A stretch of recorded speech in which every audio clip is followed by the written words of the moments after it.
Hello everyone दोस्तों, तो आज हम देखने वाले इंग्लिश सब्जेक्ट का पेपर रिव्यू। यानी क्या दोस्तों, उसका पैटर्न क्या होता है, कितने सेक्शन में जो आपका इंग्लिश का पेपर होता है वो होता है, उन सेक्शन में से क्या क्या पूछा जाता है, ये सभी चीजें आज हम इस वीडियो में देखने वाले हैं। ओके दोस्तों, तो चलो स्टार्ट करते हैं आज की इस वीडियो को। तो देखो दोस्तों, आपका जो इंग्लिश का पेपर होता है क्लास 10 का, वो 5 सेक्शन में बटा होता है। कितने सेक्शंस में? 5 सेक्शंस में बटा हुआ होता है। ओके दोस्तों, तो इसमें देखो ज्यादा टाइम वेस्ट किए बिना यहाँ पर सेक्शन नंबर जो फर्स्ट होता है, इसमें क्या पूछा जाता है? Language study. और जो कितने मार्क्स का होता है?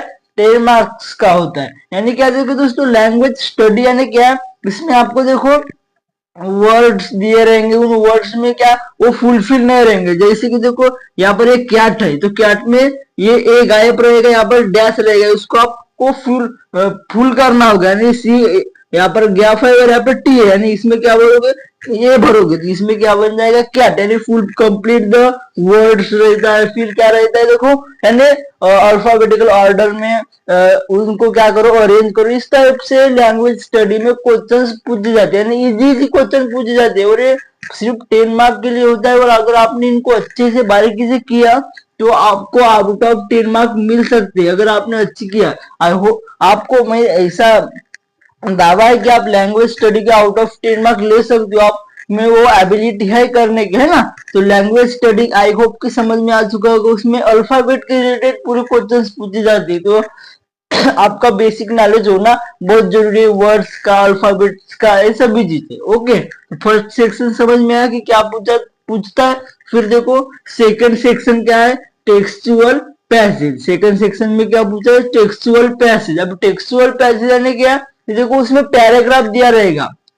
क्या रहेगा उसमें? पैराग्राफ दिया रहेगा, जो कि आपको 20 मार्क्स के लिए पूछा जाता है। उसमें पैराग्राफ दिया रहेगा और पैराग्राफ के बेस पे आपको क्वेश्चंस पूछे जाएंगे। तो ये तो बहुत ज्यादा आसान क्वेश्चन है, क्योंकि देखो ऑलरेडी आपको पैराग्राफ दिया रहेगा, उस पैराग्राफ में ही आंसर रहेगा और उसमें से क्वेश्चन बना के पूछेगा। तो पैराग्राफ में आंसर देखना है और आपको सॉल्व करना है। तो ये जो टेक्स्ट सेक्शन सेकंड है, जो 20 मार्क्स है, ये भी आपके हाथ में। अगर आपने अच्छे से बिना गलती किए अच्छे से पैसेज को आपको पढ़ना है और पढ़ने के बाद क्वेश्चंस को आपको सॉल्व करना है। ओके, तो ये भी आपको टेक्सचुअल पैसेज यानी आपके सामने ही दिया रहता है, और ये 20 मार्क के लिए आता है, और ये आप आउट ऑफ मार्क्स ले सकते हो। आपको क्या करना है? बस पैसेज को अच्छे से पढ़ना है और क्वेश्चंस का आंसर लिखना है, और इतना ही होता है। फिर देखो इस बीच में डू एज डायरेक्ट, यानी आपको क्या होता है? कोई टॉपिक दिया रहता है, उसको एक्सपांड करना होता है ना, उसके बारे में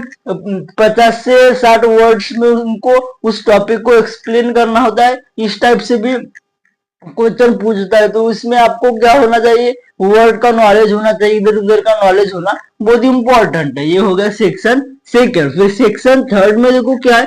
पोएट्री पूछता है। पोएट्री यानी क्या दोस्तों? जो पोएम्स होते हैं ना, आपके बुक में क्या होते हैं? पोएम्स होते हैं। उन पोएम के बेस पे क्वेश्चन पूछता है। तो वो आपको जितने भी आपके बुक में जितने भी पोएम्स है, उन सभी का पोएम्स का अच्छी तरह क्या करना है? रीड करना है, और उनके छोटे छोटे जो क्या एक्सरसाइज रहती है उनको अच्छे से करना है। तो ये पोएट्री आपकी आसान जाएगी। ओके, तो यही पूछता है बेसिक क्वेश्चन। और इसमें क्या पूछता है? देखो उसमें क्या पूछता है, एक चीज होती है उसमें पोएटिक अप्रिसिएशन, यानी क्या? जो पोएम, कोई पोएम रहेगी, पोएटिक पोएम, उसकी उसका नाम क्या है, उसका राइमिंग वर्ड ढूंढना होगा। ओके, उसी के साथ साथ थीम, राइमिंग सीम, ये सभी चीजें इसमें लिखे होते हैं। वो 5 मार्क के लिए पूछा है ना। यानी क्या कि पोएटिक अप्रिसिएशन, सभी पोएम्स का, आपके जो बुक में पोएम्स है उन सभी पोएम्स का पोएटिक अप्रिसिएशन आपको आना बहुत ज्यादा इंपॉर्टेंट है, क्योंकि ये बोर्ड एग्जाम में बहुत बार पूछा गया है और पूछता ही है कंफर्म। ओके, तो ये 15 मार्क के भी आपके हाथ में है, लेकिन अगर आपके मार्क्स कट जाएंगे तो मैं ले लेता हूँ यहाँ पर 12 मार्क्स। ओके, फिर सेक्शन 4 में देखो नॉन टेक्सचुअल पैसेज, यानी क्या कि ये आपके बुक में से पैसेज नहीं रहेगा, बुक में से नहीं बाहर का पैसेज रहेगा, और उस बाहर के पैसेज यानी कहाँ का भी पैसेज आपके बोर्ड एग्जाम में पेपर में रहेगा, वहां से आपको क्या करना है? क्वेश्चन आंसर सॉल्व करना है। वो पैसेज रहेगा, जैसे कि हमने सेक्शन सेकेंड में देखा कि टेक्सचुअल पैसेज, उसी तरह पैसेज रहेगा, उसके बेस क्वेश्चन पूछे जाएंगे, वहां पर ही उसका आंसर रहेगा और आपको सॉल्व करना रहेगा, है ना। तो ये भी नॉन टेक्सचुअल आपके हाथ में ही, अगर आपने अच्छी तरह उसको सॉल्व किया तो पैसेज के ऊपर देखना है और आपको क्वेश्चन सॉल्व करना है। अब देखो इसमें ग्रामर भी इसमें ही रहता है, सभी में देखो ग्रामर एक दो क्वेश्चन इस बीच में डाल देता है कि इसका पंक्चुएशन करो, फिर इसका क्या वो पार्ट ऑफ स्पीच इस बीच में पूछा जाता है, ये सभी चीजें इस बीच में पूछता है। तो ग्रामर भी आपका अच्छा होना बहुत ज्यादा इंपॉर्टेंट है ना। ये हो गया सेक्शन नंबर 5 के लिए, जो कि 15 मार्क के लिए आता है। तो इसमें 10 मार्क ले लो, क्योंकि देखो जो नॉन टेक्सुअल वो जिसका आपको नॉलेज कम रहता है वो पढ़ा हुआ नहीं रहता, तो मार्क कट सकते हैं। ओके, फिर देखो लास्ट में जो 20 कितना क्या है सेक्शन 5, जो कि राइटिंग स्किल है, जो कि आपको 20 मार्क के लिए पूछा जाता है। तो इसी में बच्चों के ज्यादा से ज्यादा मार्क्स कट जाते हैं, क्योंकि जो राइटिंग स्किल होता है ये पूरा अपने माइंड के थ्रू लिखना होता है, पूरा अपने नॉलेज के बेस पे लिखना होता है। तो इसमें क्या क्या पूछता है देखो, उसमें स्टोरी राइटिंग, समरी, फिर न्यूज रिपोर्ट लिखना होता है। फिर देखो क्या आता है, बहुत सारे, जैसे कि क्या आता है, स्टोरी रहेंगे, उसको वर्ड दिए रहेंगे, उस वर्ड्स के थ्रू आपको एक स्टोरी बनाना होगा, है ना।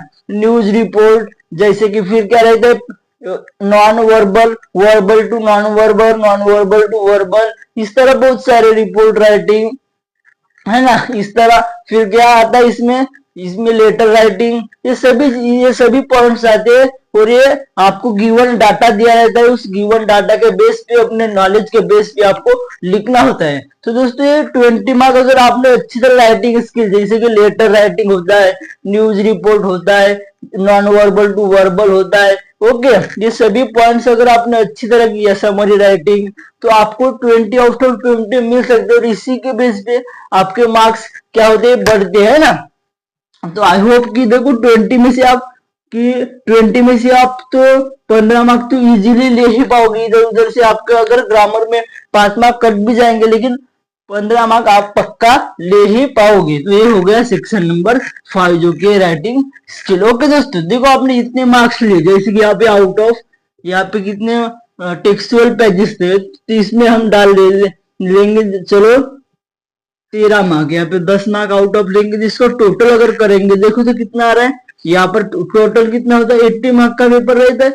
80 आउट ऑफ कितना लोगे, देखो यहाँ पे 10, 20, 30, 40, 50 हो गए। ओके, 50 प्लस कितना हो जाएगा, ये 5, और ये कितना हो जाएगा, 10, 20, 30, 40, 50, 60 मार्क, कितना हो जाएगा दोस्तों, 60 मार्क ले पाओगे यहाँ पर। देखो प्लस प्रैक्टिकल की कितने होती है, 20 मार्क, जो कि आउट ऑफ देती है आपको। तो टोटल कितने हो जाएंगे, 80, यानी 100 आउट ऑफ 80 मार्क्स आपके कहां पर भी नहीं गए। यानी आप देखो, मैंने अपने हिसाब से आपको मार्क्स दिया, आप अगर आप ज्यादा होशियार होंगे तो ज्यादा मार्क्स ले सकते हो। जैसे कि अब 80 ही बोला मैंने, अब 90 प्लस मार्क्स या फिर 95 प्लस मार्क्स भी स्कोर कर सकते हो, अगर आपकी जो पढ़ाई है वो अच्छी तरह रहेगी, एक स्ट्रॉन्ग, जैसे राइटिंग स्किल का पूरे जो टॉपिक्स है वो अच्छी तरह कर पाओगे। प्रॉपर तरीके से पेपर लिखना होता है वो करोगे, आपकी हैंड राइटिंग अगर अच्छी होगी, प्रेजेंटेशन, पेपर प्रेजेंटेशन अगर अच्छा होगा, तो एक अच्छा स्कोर कर पाओगे, 95 प्लस मार्क्स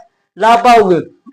और जो लैंग्वेज के जो सब्जेक्ट होते हैं, जैसे कि इंग्लिश, मराठी, हिंदी, इनमें ही अच्छा स्कोर करना होता है, क्योंकि ये स्कोरिंग सब्जेक्ट होते हैं और इनके बेस पे ही हमारा जो परसेंटेज होता है वो ज्यादा बढ़ता है। ओके, तो आई होप दोस्तों कि आज का ये वीडियो आपको अच्छा लगा। यानी इंग्लिश का पेपर रिव्यू जो देखा सेक्शन 5 में होता है, क्या क्या पूछता है, सभी चीजें देखिए और आप एक 90 प्लस मार्क्स ला सकते हो। ये सभी पैटर्न मैंने आपको अच्छी तरह समझा दिया है।